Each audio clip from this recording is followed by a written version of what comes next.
विपिन और ज्यादा जानकारी देते हुए, बहरहाल इस वक्त की बड़ी खबर यह है कि जिस तरह से जम्मू में एक पाकिस्तानी कैदी पर हमला हुआ है, उससे पाकिस्तान ने अपनी नाराजगी जाहिर की है और भारत से इस पूरे मामले में जवाब मांगा है।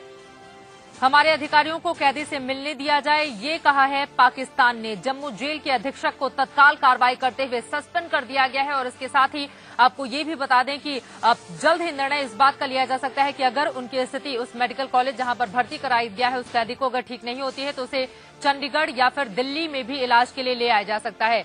शीतल राजपूत मेरी सहयोगी और ज्यादा जानकारी देंगे। शीतल, क्या कुछ कहा गया है पाकिस्तान की ओर से?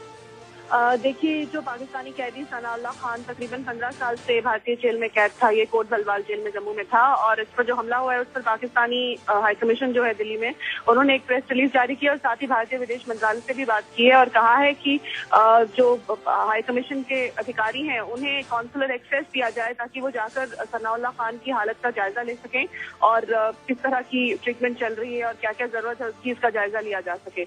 और साथ ही उन्होंने ये भी कहा है कि जो बाकी पाकिस्तानी कैदी हैं उन्हें और सुरक्षा मुहैया कराई जाए।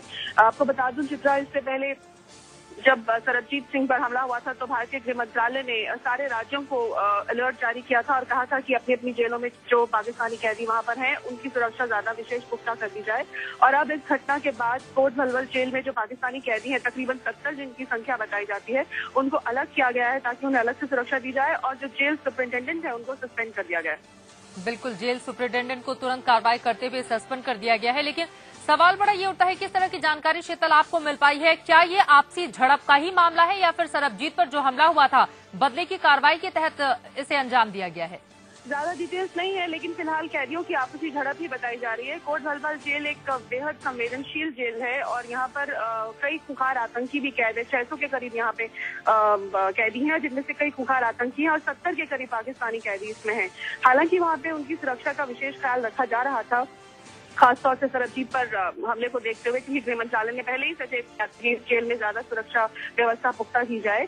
अब पाकिस्तानी कैदियों को वहां पे अलग किया जा रहा है ताकि और ऐसी घटनाएं ना हो और फिलहाल कैदियों की आपसी झड़प का ये मामला बताया जा रहा है। कैदियों की आपसी झड़प का मामला बताया जा रहा है, लेकिन पाकिस्तान ने अपनी नाराजगी जाहिर करते हुए अपने अधिकारियों को उस कैदी से मिलने के लिए कहा है। भारत सरकार की ओर से पाकिस्तान को क्या आश्वासन दिया गया है?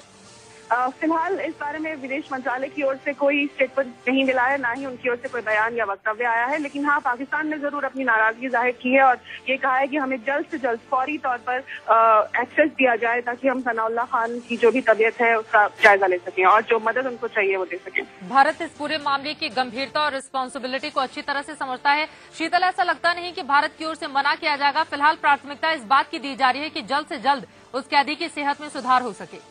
बिल्कुल, मैंने जैसे कि आपको बताया चित्रा की सरबजीत पर हमले के बाद से ही गृह मंत्रालय ने अलर्ट जारी किया था, सभी राज्यों को नोटिस भेजा था कि आप अपनी अपनी जेलों में जो पाकिस्तानी कैदी हैं उनकी सुरक्षा को और पुख्ता करें और इसके लिए इंतजाम करें। तो इसी से पता चलता है कि भारत सरकार इसे लेकर ढुलमुल रवैया नहीं अख्तियार किए हुए थी। अब ये कैदियों की आपसी झड़प बताई जा रही है और डिटेल्स अभी इसमें आना बाकी है। फिलहाल विदेश मंत्रालय की ओर से कोई प्रतिक्रिया भी नहीं है। विदेश मंत्रालय की ओर से इस पूरे मामले में प्रतिक्रिया नहीं मिली है, लेकिन इस घटना के सामने आने के बाद, हालांकि आपसी झड़प ही इसे बताया जा रहा है, लेकिन कम से कम अब सुरक्षा व्यवस्था और ज्यादा बढ़ानी होगी, क्योंकि अगर इस तरह के मामले दूसरी जगहों से भी सामने आते हैं, अगर वो आपसी झड़प के ही होते हैं तो भी शीतल, पाकिस्तान को मौका मिल जाएगा भारत के ऊपर हमले बोलने का।